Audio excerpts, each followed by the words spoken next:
Timotius 6:17, 19 1 Timotius 6:17, 19 Perintahkan mereka yang kaya di zaman sekarang ini untuk tidak menjadi sombong atau menaruh harapan mereka pada kekayaan, yang begitu tidak pasti, tetapi untuk menaruh harapan mereka kepada Tuhan, yang dengan kaya memberikan kita segala sesuatu untuk kesenangan kita. Perintahkan mereka untuk berbuat baik, menjadi kaya dalam perbuatan baik, menjadi dermawan dan mau berbagi. Dengan cara ini mereka akan mengumpulkan harta bagi diri mereka sendiri sebagai dasar yang pasti untuk zaman yang akan datang, agar mereka dapat berpegang pada kehidupan yang benar-benar hidup. 1 Timotius 6:17, 19 1 Timotius 6:17, 19. Instruksi pribadi untuk orang kaya. Beberapa manfaat dari kedermawanan. Ada banyak keuntungan dari kedermawanan. 1. Memenuhi kebutuhan praktis. 2. Ini menular.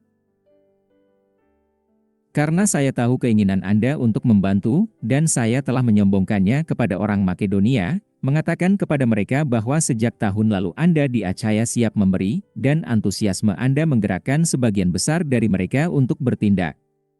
2 Korintus 9:23. Ini menghasilkan pujian dan ucapan syukur kepada Tuhan. Pelayanan yang kamu lakukan ini tidak hanya memenuhi kebutuhan umat Tuhan, tetapi juga melimpah dalam banyak ungkapan syukur kepada Tuhan. Karena layanan yang telah kamu buktikan sendiri, manusia akan memuji Tuhan atas ketaatan yang menyertai mereka. Pengakuan Injil Kristus, dan untuk kemurahan hati mereka dalam membagikannya dengan mereka dan dengan semua orang lain. 2 Korintus 9:12-4. Penerima berdoa untuk Anda, dan dalam doa mereka untukmu, hati mereka akan bersamamu, karena anugerah tertinggi yang Tuhan berikan padamu. Terima kasih Tuhan atas hadiahmu yang tak terkatakan. 2 Korintus 9:14-15-5.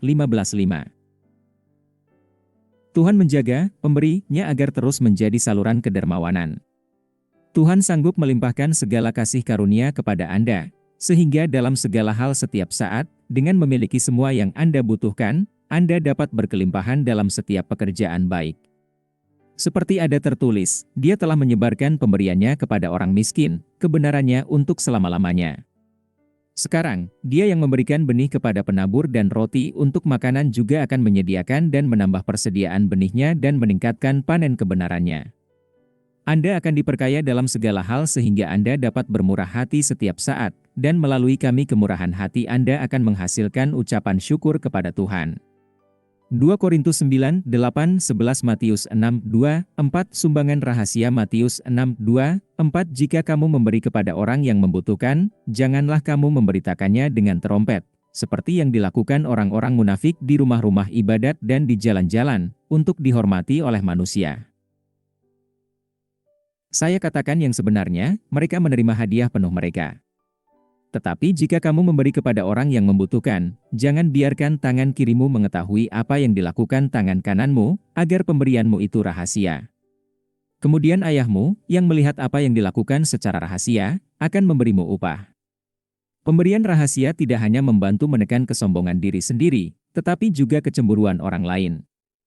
Dan jika dalam Kisah Para Rasul 4 dan 5 gereja merahasiakan sumbangan, Ananias dan Safira mungkin hidup sedikit lebih lama. Pertanyaan diskusi dengan cara apa Tuhan telah menunjukkan kemurahan hatinya.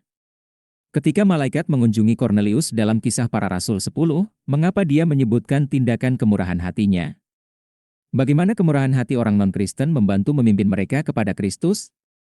Lihat di Yohanes pukul 3:21, bagaimana persepuluhan terkait dengan kemurahan hati? Selain menyumbangkan uang, apa cara lain untuk mempraktikkan kedermawanan? Tanggung jawab apa yang dimiliki penerima dalam praktik kedermawanan? Bagaimana Tuhan mengukur tingkat kedermawanan seseorang? Bagaimana jika Anda merasa enggan atau tertekan untuk memberi di bawah paksaan? Atau bagaimana Anda menentukan berapa banyak yang harus diberikan? Apa saja manfaat dari kedermawanan?